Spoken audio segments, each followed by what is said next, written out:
So, mukha bang ano, mukhang may lalabas na ano, na bank accounts? So, yung naririnig-rinig, mukha bang may lalabas mga ganun? Sinabi ko ba kanina? In-imply mo kanina. Kasi sabi mo kanina, wala nakapansin na isa sa mga articles of opinion doon sa complaint has to do with the SAL and yung kanilang mga assets. Yes, oo. So, Ano? ako ang deduction ko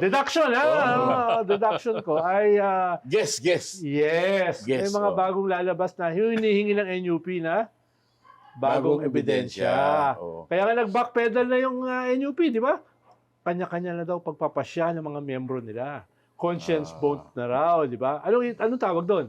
Backpedaling, di ba? What do you make of that? Yan. Strategy ba yun? Pakulo? Or talagang... Well, baka gusto lang naman nilang kausapin sila. Baka Ayun. wala kasing kumakausap sa kanila. nagpapapresyo? Oo, merong utos tapos walang kumakausap. Ikalawa, para naman mag-set ng predicate na hindi naman ito yung impeachment lang last year. Merong bagong impeachment ngayon. At kailangan ng new evidence. Bagong padulas. Oo.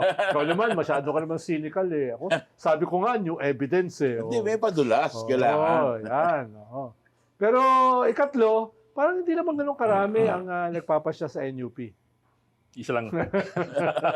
Isa lang. Okay, alam ko na ibig sabihin. Alam mo, nung huling beses na bumisita dito si Congressman Erice, Oo. ewan ko, kung off, bagay hindi naman siya pihikan sa mga, off the record. Off-cam kasi niya nakwento. Oo. Ang fearless forecast niya, NUP, which has Ronnie Puno there, a known political operator, ang tingin niya sa NUP is he won't be surprised kung pumosisyon ng NUP para kunin ng speakership. Well, dati pa nila, last year pa nila pinaparamdam yan, di ba? Oo. Last year pa nila pinaparamdam. Pwede isa yun sa kanilang hinihingi. Kaya sila may Oo. nagpapakipot ngayon dito sa impeachment. Oo, pero hindi naman ganun karami ang kailangan kausapin dyan eh. Ilan ba member ng Isa lang kinakausap dyan.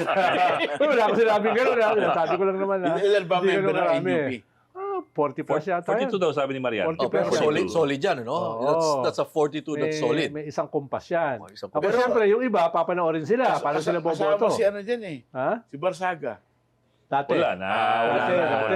Wala na, Dati. yun eh. Hindi nga tinanggap yung apology eh. Yun. Oo. Pero ang galitin mo na lahat. Oo. Pero yun. Kaya nga inatras eh. Diba? Kaya nga may demanda tapos inatras. Oo. Biro mo si Barsaga hindi yan nagsasorry ah. Oo. Walang kahit sa presidente kung tumira yan hindi yan nagsasorry. Kahit dati sa dating speaker hindi yan nagsasorry. Isang beses lang yan. Sorry. Umatras. Oh, Oo. muntik pa lumuhod. Oo. Talagang Pero hindi about face. Pero hindi pinatawad. Oo. About, ganun ba talaga? Farmer eh. Oo. Farmer, tatanim. Tatanim. Oo. Eh, si Libiste, hindi pa nagsosorry. Ayun ang delikado. Kala ko umalis na. Oo nga, wala ka lang marinig eh. Diba? Oo.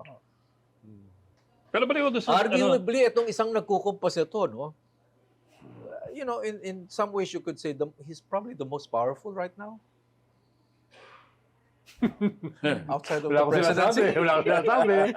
Alam mo, Outside of the bawal yung mga presidency. nakikinig sa atin, hindi alam kung sino pinag-uusapan niyo. Hulaan niyo Bigyan mo na ng pangalan. Oo, mahirap baka matimano tayo, man.